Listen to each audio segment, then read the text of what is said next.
Let's make another chocolate bar. Today we're using Galaxy chocolate as the base, which I haven't done before. I don't think I've actually ever melted Galaxy chocolate before.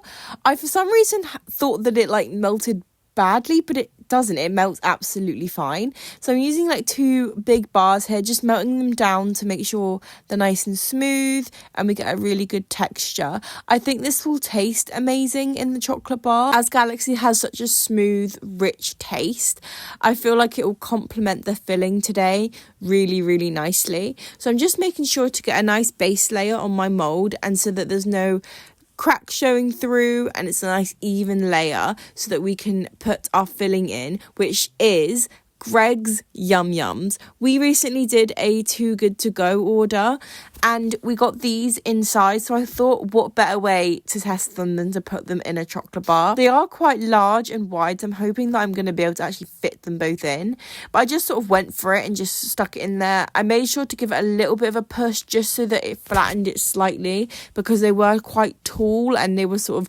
going over the top of the edge of the mold, and I didn't want to have to overflow it with too much chocolate. I managed to get them both in, and then it was time to cover them to seal them in. I did have to use sort of a decent amount of chocolate here, just to make sure you couldn't see any of the Yum Yums through, and then I went in with the edges just to fill them up so that they were on the same level as the Yum Yums, so it was more of an even layer rather than sort of a raised center. I gave it a shake just to settle all the chocolate. Then I wanted to decorate this, and I decided to use mini eggs because they have a lot of different colors to them, and I thought that would look really nice contrasting against the milk chocolate. So I just started adding them on top of the Yum Yums, and I was lining them up, trying to use the same color on each side just to keep it as symmetrical as I could.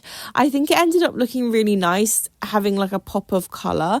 But to tie it in, I did go over with some milk chocolate just to sort of blend the two together and to make it all look really cohesive.